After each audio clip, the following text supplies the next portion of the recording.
Good afternoon, everyone. Thank you for joining this event hosted by Microsoft in collaboration with Blueprint Agency.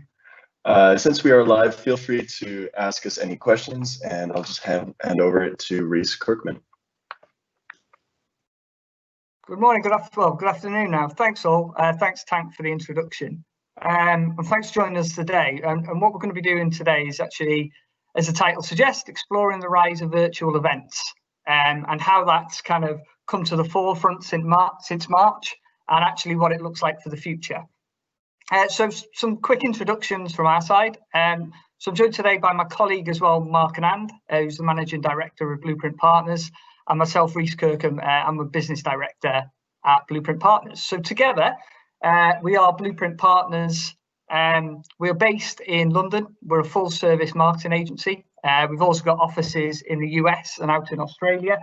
But as you can see, some of our client list, we focus mainly on working with tech clients and automotive and across the board. So as we are full service, predominantly we would do events, which are both physical and virtual now, and helping to bridge that gap, which is why we're here today. But we also work with our clients and our partners around the wider piece of communications and content and bringing that to life. And that's a key part in terms of why we're here today, especially when we're talking about the need to bridge that gap between the physical and the virtual events.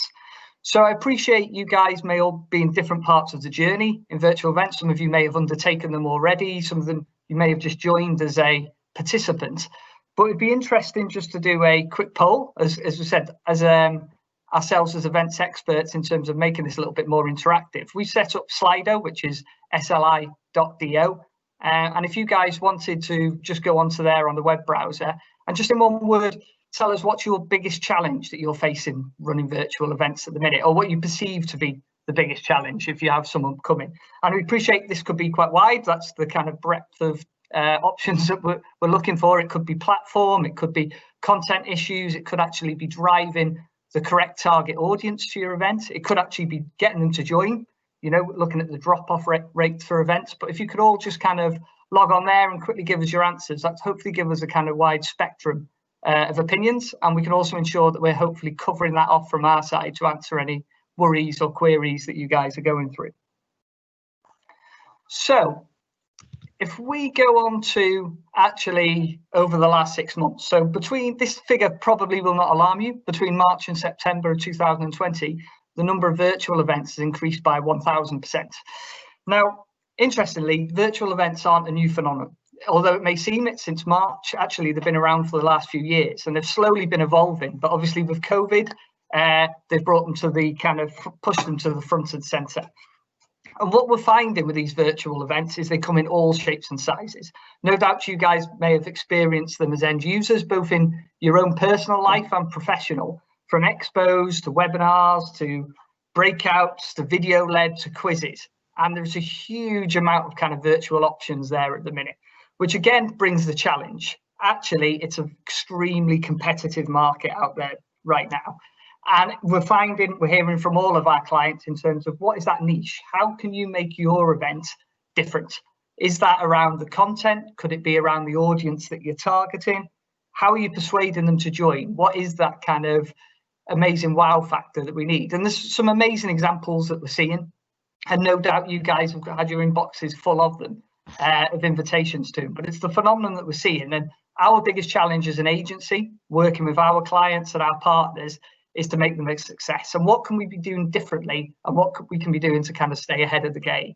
And between Mark and myself, we'll be talking about different options, and we'll have a Q&A at the end. Be interested to help answer any questions that you guys might have. But they are here to stay. We see it as a short-term lockdown, I think at the beginning in March and April, people did see them as a short-term solution until the physical events were back up and running. And no doubt, by all means, the physical events will be back up and running. From our experience, we run a lot of big expos and big client conference events that are annual things, but the virtual event is here to stay. As we kind of change the way that we work, people now working from home, more flexibility, less traveling.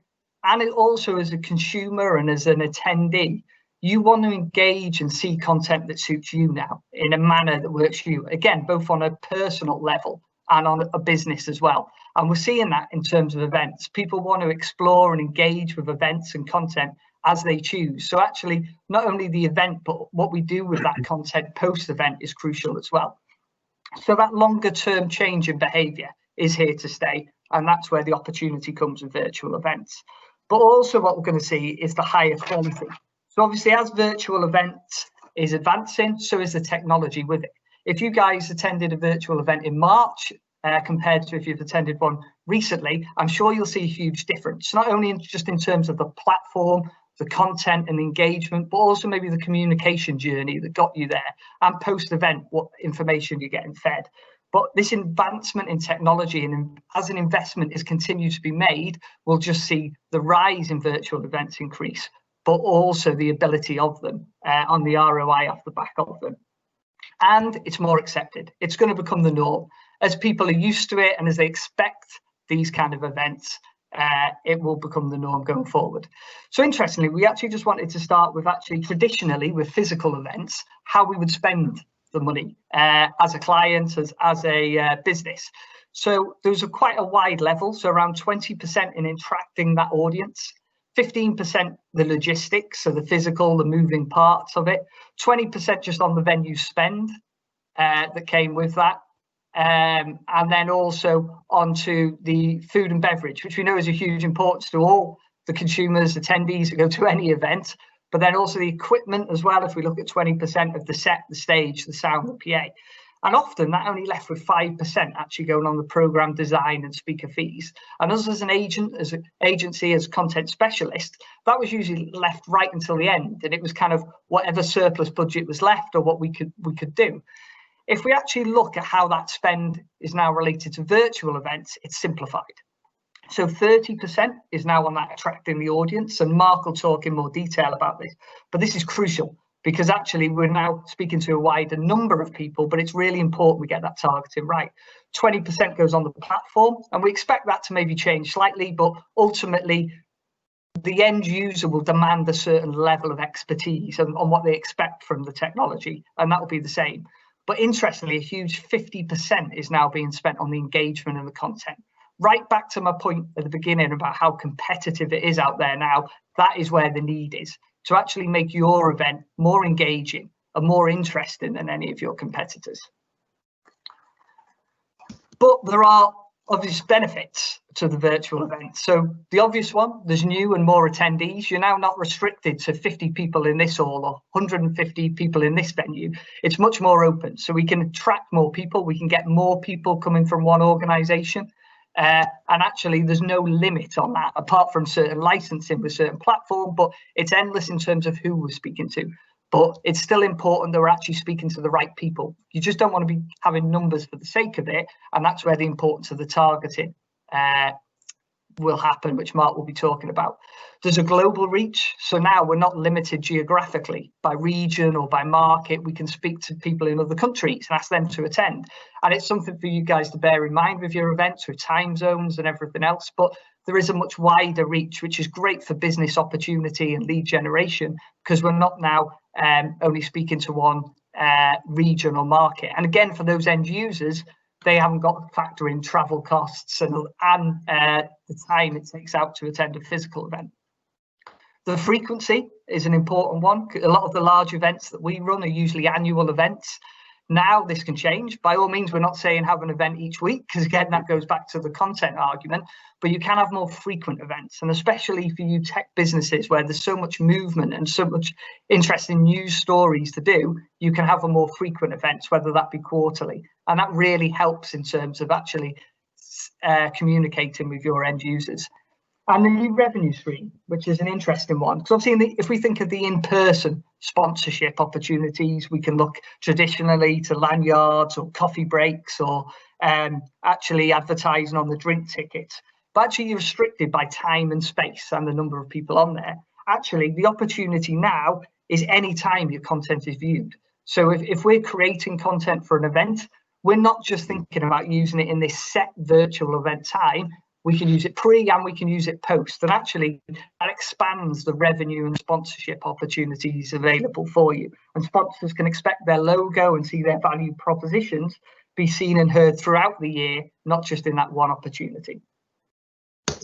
So one of the things we want to look at is we asked you at the very beginning, where you were struggling, where people were struggling to find ways of bringing their lives to their events to life. So if we just look at the results of that poll, we can show them on the screen, and about 50% of you have taken the time, thank you very much for that, to give us a message. Actually, we can see that really came down to a few things: content, platform, dropout, but the clear winner is engagement. That's clearly engagement is the thing where most of you are struggling at the moment, and we'll talk about that as we go through the presentation. So we just wanted to get a benchmark for where people were. So if we come back to our presentation for a minute, when we talk about virtual events, we've broken it down into the simplest way that we can, into 3 buckets of things that we feel you need to get right. And if we get these 3 things right, everything else will come to life. And that is your audience, your content, and your platform. And we're going to work through each of those in sequence. So if we get these 3 things right, the rest of your events will go fine. So we'll talk about audience. Now, the catch with virtual events is that your potential audience is much greater than it would be with a physical event, because as we spoke about, you can get to pretty much anyone, anywhere, anytime. And the catch with having that much opportunity and that bigger playing field in terms of attracting audience, it really comes down to what is your event going to serve, and who is it going to serve best? Because if we advertise and try and attract people to an event that catches all, and we try and make it as broad as humanly possible, we're going to fall through the cracks, because everything is so micro-targeted, and we're used to our adverts being targeted to us. So we definitely expect our events to be targeted to us. So we need to pick out the individuals who our event is going to serve best. And when we're designing the content, which we'll talk about in a moment, that's really, really key. And to get those people, we have to target them. We have to start profiling. Who are the customers that we need? What are the types of problems they have that we can solve? What size of organization are they going to be in? What are the products that they currently have which we can sell supplementary services to? And targeting and finding that right audience is the basis of everything else that you do in an event. If you have the wrong audience mismatched with the wrong content, or they've been misold or misadvertised to get them there, you're going to find drop off, which is one of the things that we saw, to be huge. We're going to find people who aren't engaged, who aren't really taking part in the event. So narrowing down the focus of your audience and targeting just the people that you can add value to is really important and really valuable. And there's lots of ways that we can do this. In fact, Blueprint are running a few different campaigns at the moment for Microsoft and Microsoft partners, specifically to tackle this issue. So we are looking at people who want to attend, or we want to attend an event which will give them benefit about additional products or services that Microsoft or its partners can offer. And we segment it right down as we would with any advertising campaign. What is the demographic? Who are these people? Where do they work? Which countries or regions are they in? How many employees or potential seats do they have for the software? What's their annual revenue stream? And by doing that, we can then use targeted social media as a way of starting to get people into the top of that funnel, starting to register their interest, to be hand raisers, and we can take them on our journey down to attending and ultimately purchasing or being part of that event from us.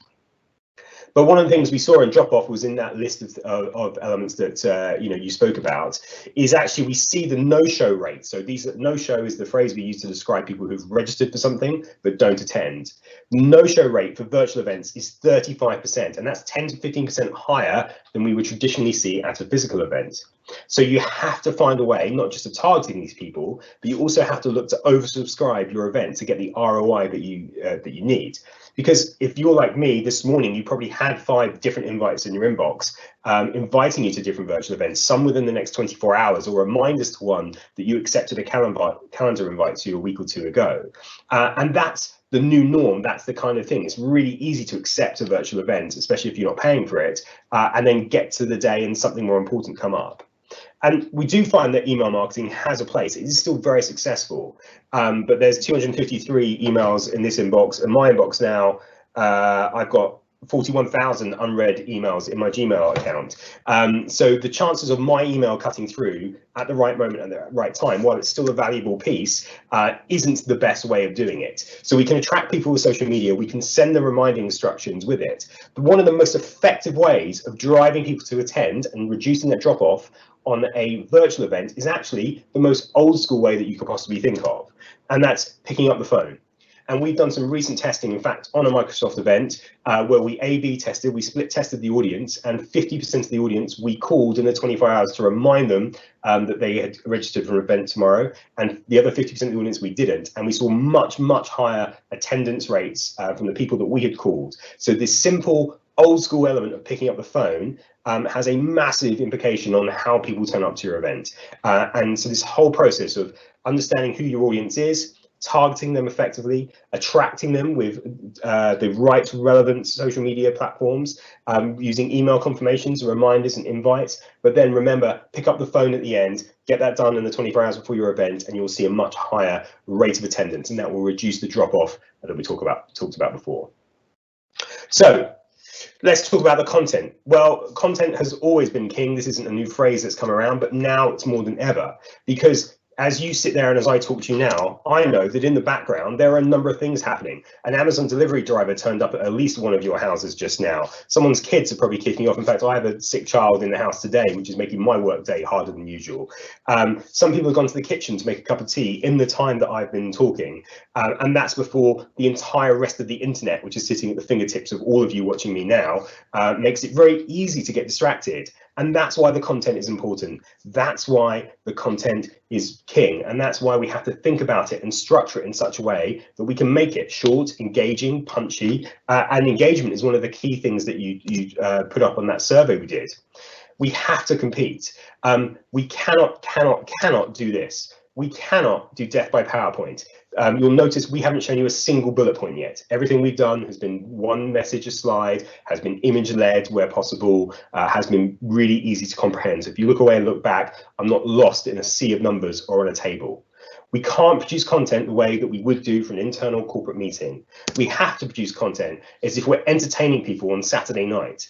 We are literally competing with everything someone watches in their home. And that can be the Great British Bake Off or Saturday Night Takeaway or I'm a Celebrity if you've been watching that this week. We have to compete with that because now, as a consumer, if I'm sitting at home, I don't differentiate between the content I watch as part of my business experience and the content I watch as part of being a consumer. And worst of all, there are people out there who are probably watching iPlayer right now while they're listening to us talk. So content has to be thought through. It has to be engaging. You have to put time and effort into trying to make that something that people want to watch, want to engage with, and that it's easy to do.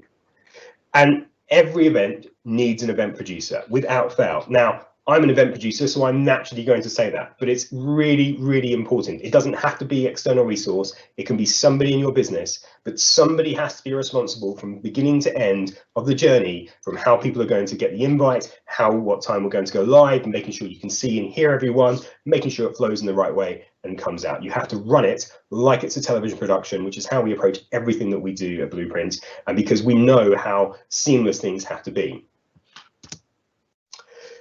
Also, you need the right platform, and this is the third of our buckets to do it. Nobody wants buffer face. Nobody wants to sit there and not be able to see things or get to the things they want in complex events where it's multi-stream, not be able to make sure they're on the right path or follow the right pieces of information. So content is so the platform is really valuable, and how you get and how you commit and how you choose a platform will depend on what are the functionality that you need. You've got to ensure it's engaging. Part of the thing that we did already as part of this was do a quick word map and do a heat map on where your concerns were. By having those polls, by having questions, by engaging people, that's really, really valuable. And there are different ways and different platforms that have come to life. We've seen lots of platforms now that actually recreate the experience of being in a virtual trade hall, where effectively you can go to the keynote lectures or you can click to visit an individual stand and people have presence there. But also there's much more fun ways of doing things. We've heard stories and actually facilitated some of our clients having A-list celebrities drop in to client calls as part of a virtual event because they were sitting at home and they were affordable during March, April and May where they didn't have any other work to do, and it meant that we got massive engagement and massive uptake from our client base. And so there's lots of different ways that you can approach it and lots of different platforms that you can choose. Microsoft Teams clearly is a very strong product. It's what we're using right now, and that will suit for a lot of smaller scale meetings. And as you step up and get more interactive, more engaging and look at more complex streams, there are a host of platforms out there. The other thing just to remember is that you have to follow up. As with any live event, just doing a virtual event won't convert your customers in, convert your prospects into being customers. As much as the phone call beforehand was important, the phone call, the email, the thanks for coming, the here's the notes, the here's the link that you could watch is vitally important. So when you're designing your virtual event plan, you're designing your customer experience, make sure that you have the follow-up as part of it. So do those three things and you'll be successful. Make sure you have the right audience, make sure you've targeted them correctly, make sure you're attracting them in the right way. Make sure the event you're designing is relevant to the audience that you want to attract. Focus on the content, ensure that it's entertaining, no death by PowerPoint, no bullet points, no long charts, no complex graphs to read. Keep it short, keep it snappy, much like we've done today, and make sure there's a way of making it engaging and getting some kind of interaction in there. And choose the right platform, one that suits your needs, that allows you to do the engagement that you want to have, one that allows you to handle questions and answers, reporting afterwards, and lots of those elements. And that fundamentally is what we were going to talk to you about as the main part of our presentation. We're thrilled to answer any questions that you have.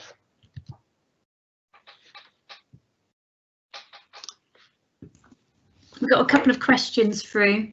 One of them is, would you recommend that the digital events are shorter in length than a traditional event? Yes, absolutely. I think that a traditional event could often stretch over a number of days, and certainly you can have people's attention for a finite amount of time once you've given them a cup of coffee and sat them down in a presentation space. When it's online, I can't control when someone's doorbell rings, so if we've got their attention and we've got them there, we make it short, we make it snappy. There are caveats of that. We have seen events which were global now run on different time zones. So in fact, an event that I personally attend every year in Los Angeles this year ran the same set of events over 3 days, and you booked into different sessions, but they ran them in 3 time zones, so that because not everyone was traveling to the same place, I could tune in. Didn't matter if the event was happening at 5 AM my time, I could tune into the 10 AM one and still get the same experience. So yes, but shorter is sweeter, definitely. Okay, the next question relates to the audience and demand generation and the sort of telephone call follow-up. Do people actually answer the telephone these days to unknown numbers? You'd be surprised. Reece, do you want to tackle it?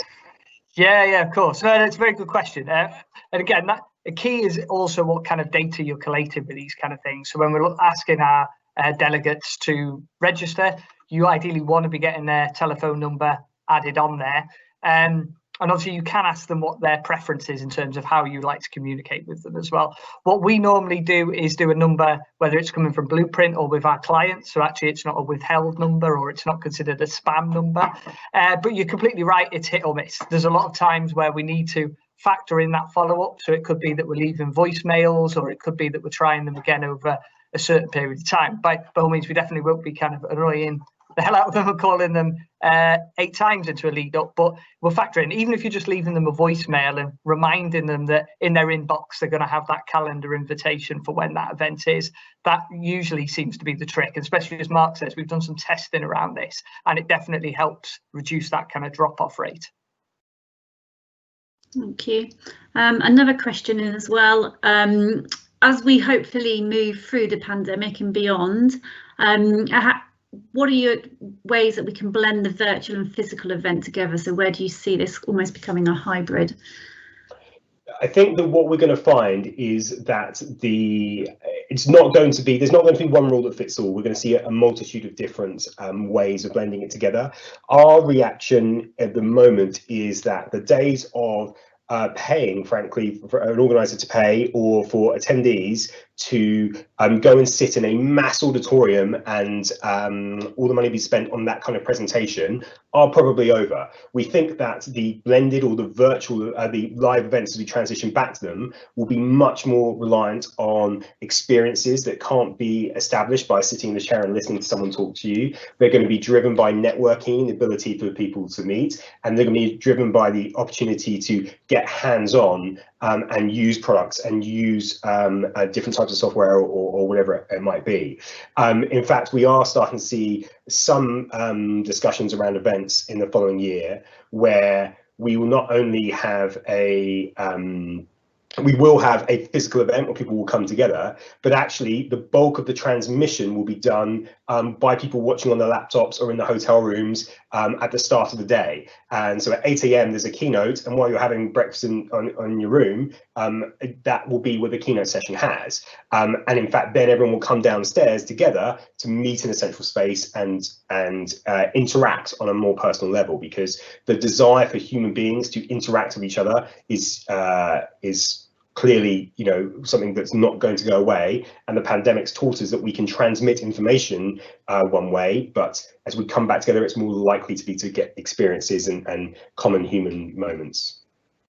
And yeah, just to add on to Mark's point, where I think it's true, especially in the short term, we won't see people going back to the large scale events, but something that we do with our clients, and I think will prove popular, is still the kind of roadshow style events where actually you'll take the event to them. So it could be your top selected partners, your top selected customers. You create an event experience and you do take it to them. I definitely can see that being a key kind of area post lockdown. Thank you. We've got no more questions coming through, so I don't know if you've got anything else you want to add at this stage. Yeah, the only thing we'd like to say is we'd love you to tell us what you thought.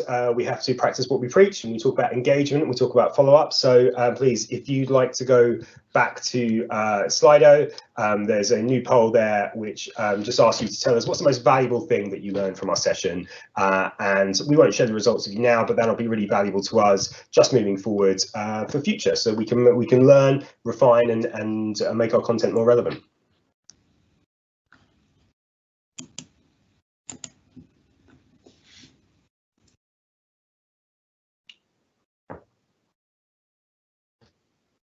That's perfect. Thank you so much, Reese and Mark. That was a great event. Thank you so much for sharing, and thank you for everyone who attended.